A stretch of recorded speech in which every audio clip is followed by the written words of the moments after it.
dedi. Padşah bundan sonra Yusufun nə qədər etibarlı adam olduğunu anladı. Yusufu sarayına çağırıb söhbət etdikdən sonra onun gözəl əxlaqına və ağlına da heyran qaldı. O dedi: Yusuf, bu gündən mənə kömək elə. Padşahlığın işlərini nizama salmaqda öz bacarığını və qabiliyyətini bir daha göstər. Yusuf Peyğəmbər padşahın bu təklifinə razılaşdı və dedi: Ölkəniz əvvəl bolluq, sonra isə qıtlıq görəcəkdir. Əgər Misir xəzinələrini idarə etməyi mənə tapşırsanız, gələcək qıtlıq günləriniz üçün öncədən tədbir görərəm. Misir xalqının azlıq çəkməməsinə kömək edərəm. Mənə etibar edilən mal dövləti qoruya bilərəm. Mənə güvənə bilərsiniz. Çox keçmədi ki, hər şey Yusufun dediyi kimi oldu. Misir ölkəsi heç zaman görmədiyi bir bolluq dövrü yaşadı.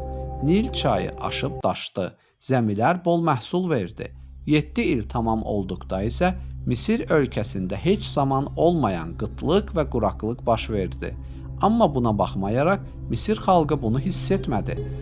Çünki Yusuf Peyğəmbər ağlı və hikməti ilə qabaqcadan tədbir gördü.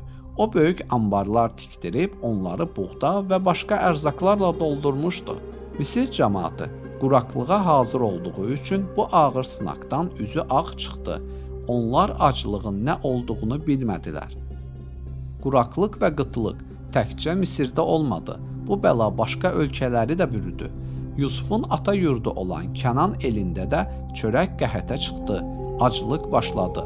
Misir ölkəsinin qabaqcadan gördüyü tədbirlər sayəsində qıtlıq çəkmədiyi xəbəri Kənan elinə gəlib çatdı.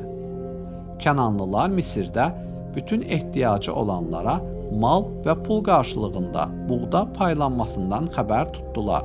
Bunu eşitdikdə Yaqub Peyğəmbər də oğullarını buğda dalınca Misirə yola saldı. Yalnız oğlu Benyamini yanında saxladı. Yusuf Peyğəmbər gələnlərlə özü məşğul olur, haqsızlıq edilməsinə izin vermirdi. Bir gün Yusuf Peyğəmbər ərzaq üçün gələnlərin arasında onu illər öncə quyuya atan qardaşlarını gördü. Hər yanı bürümüş qıtlığın onların yurdundan da yan keçmədiyini anladı. Yusuf qardaşlarını görən kimi tanıdı. Lakin Yaqubun oğullarının ağlına da gələ bilməzdi ki, Misir padşahının taxıl anbarlarının xəzinədarı qardaşları Yusufdur.